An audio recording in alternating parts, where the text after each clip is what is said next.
This is true even of repetitive DNA, the quintessential DNA junk. A forthcoming book titled The Myth of Junk DNA details these findings. 2. The Cambrian explosion. This refers to a narrow slice of the fossil record in which the main animal body plans appear suddenly without any precursors. The Cambrian explosion was a mystery in Darwin's day, and it remains a mystery to this day. Paleontologist Peter Ward writes about the Cambrian explosion as follows, quote, "The seemingly sudden appearance of skeletonized life has been one of the most perplexing puzzles of the fossil record. How is it that animals as complex as trilobites and brachiopods could spring forth so suddenly, completely formed without a trace of their ancestors in the underlying strata? If ever there was evidence suggesting divine creation, surely the Precambrian and Cambrian transition, known from numerous locations across the face of the earth, is it." Now, Ward, like Hitchens, is an atheist, so he tries to soften this statement later, but the mystery remains. For more on the Cambrian explosion, see my book, The Design of Life. Third point, the inverted retina. Vertebrate eyes have nerve cells in front of the light-sensitive retinal cells. This means that light first has to pass through a barrier before being detected. This seems counterintuitive, but there are good functional reasons for it. A visual system needs 3 things: speed, resolution, and above all, sensitivity. If the eye isn't sensing light, it's useless. Now, it turns out that the light-sensitive cells are the most oxygen-greedy cells of all cells, and they get their oxygen from blood. The sensitivity here is truly astounding. Some frog eyes can sense the smallest unit of light, a single photon. Positioning the nerves in front of the light-sensitive retinal cells ensures maximal blood supply to the retina and thus maximal sensitivity. But the story gets better. In 2007, it was reported in the Proceedings of the National Academy of Sciences that Müller glial cells, these are the little cells, the fat cells that coat the nerves, act as optical fibers conveying light to the retina. As the abstract in the article notes, quote, "Their parallel array in the retina is reminiscent of fiber optic plates used for low distortion image transfer. Thus, Müller cells seem to mediate the image transfer through the vertebrate retina with minimal distortion and low loss. This finding elucidates a fundamental feature of the inverted retina as an optical system and ascribes a new function to the glial cells." So the vertebrate eye is much more sophisticated than Darwinists, on their low expectations of design, suspected. And thanks to these Müller glial cells, the eye's resolution is magnificent. This is completely unexpected. The problems with Hitchens' proofs of evolution don't end here. All his proofs are easily deconstructed. I'm happy to do so during the Q&A, and I have his book with me. Hitchens is obsessed with the human eye, the same eye that has allowed him to read and educate himself as an atheist. Observing different types of eyes in nature, he repeats the chestnut that natural selection gradually has turned a light-sensitive spot into a full-fledged camera eye. No mention that eyes have to be built in embryological development, or that eyes are only as good as their associated neural processing. No details about the genetic changes that would be needed to affect such a transformation. And it's not just that Hitchens doesn't provide that, nobody provides that when they tell these just-so stories about how the eye evolved. But to really make his case, Hitchens cites Dan Nilsson and Susan Pelger's mathematical model of eye evolution, which he claims shows that eyes could evolve in a geological instant. Let me tell you a secret about mathematical models and computer simulations. Unless you tether them to real observable processes, you can use them to prove anything, in which case they prove nothing. The model of Nilsson and Pelger, which Hitchens praises loudly, is of this sort. I can write a computer program that evolves Richard Nixon into Christopher Hitchens, the scary thought. Such simulations prove absolutely nothing. I know what you're all thinking. Since the evidence for evolution is so underwhelming, and since Hitchens has hitched his wagon to evolution, shouldn't he now be ready to abandon evolution and consider the existence of God? Yet this is precisely what he will not do. His atheism demands a materialistic form of evolution, and there's only one going theory of it, namely Darwinism. The alternative, which places us here as the result of design, is for him a non-starter. It's unthinkable. In regarding design as unthinkable, Hitchens puts himself in an atheist straitjacket. For the atheist, we must be here as the result of a blind, purposeless evolutionary process. There are no other options. Atheism demands evolution. Okay, it's not that evolution forces you to be an atheist, but if you are an atheist, that is your only option. For the theist, on the other hand, it's possible that God used an evolutionary process to deposit us here. But it's also possible that God deposited us here in ways that make our design evident. Either of these are live options for the theist, and the theist can consider them fairly. Atheism, however, cannot live without Darwin. Hitchens needs evolution to be true. His treatment of it is therefore calm and deferential, albeit mistaken. By contrast, his treatment of theology and biblical studies is boorish and obtuse. For instance, Hitchens dismisses Israel's time in Egypt and Sinai as myths lacking all archaeological evidence. Yet that evidence is readily available. Take, for instance, James Hoffmeier's books on the topic, published by that flaming fundamentalist publisher, Oxford University Press. Or consider Hitchens' view of Jesus. There is, according to him, quote, little or no evidence for the life of Jesus, close quote. Come again? It's one thing to deny the miracles attributed to Jesus, but to say, as Hitchens does, that Jesus is, quote, not a historical figure, close quote, is contrarian silliness. For all his talk about freedom of inquiry and Enlightenment rationality, Hitchens exhibits a very selective concern for truth. What seems to matter most to him is not whether a claim is true, but whether it makes a good stick to beat religion. Deny that Jesus was real? If it helps advance the atheist agenda, go for it, especially since it's easy to get away with this in an age of theological illiteracy.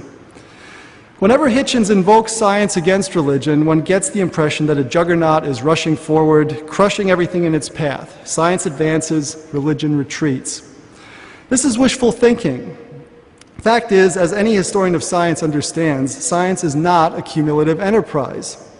So reversals, retractions, and revolutions play as much a role in science as insights, illuminations, and intellectual breakthroughs. Thus, new scientific advances, far from undercutting religion, can in fact overturn anti-theistic conclusions derived from prior scientific mistakes. Chemical evolution is a case in point. Chemical evolution attempts to describe how non-living chemicals arrange themselves into first life. Atheism requires that chemicals have this ability. Darwin attempted to strengthen the atheist's hand by arguing that first life was so simple it required no designer. Darwin's argument, made in a letter to Joseph Hooker, has since shown itself to be a failed argument from ignorance. Precisely because of what Darwin didn't know about the complexity of the cell, microscopy being quite limited in the 1800s, he thought the cell was so simple that it could easily self-assemble from ordinary non-living matter. Now, I point out to you that these arguments from ignorance charges apply both ways. I mean, it's possible to argue from ignorance for design, but it's possible also to argue from ignorance for non-design. The revolution in molecular biology of the last 50 years has given the lie to this misconception about chemical evolution. We now know that every cell, and all life is composed of cells, is a vastly complicated assembly of interconnected technologies that argue for intelligent design. We need to be engineers to understand what's inside the cell, and the level of engineering we find there far exceeds anything humans have invented. There's a whole field of engineering called biomimetics, where you look to the engineering that we find in living things and then use that to invent technologies for our use and pleasure. Now, if you want to see this, just the complexity of the cell, I urge you to get your PDA, call up YouTube, and punch in, quote, inner life of the cell. And my feelings won't be hurt if you do that right now while I drone on here. I just mentioned that what for Hitchens is a dirty word, intelligent design. For Hitchens, intelligent design, or ID as it's now abbreviated, is just rebranded creationism. It is religion and not science. But in fact, intelligent design covers a broad range of special sciences, including forensic science, archaeology, and the search for extraterrestrial intelligence, or SETI.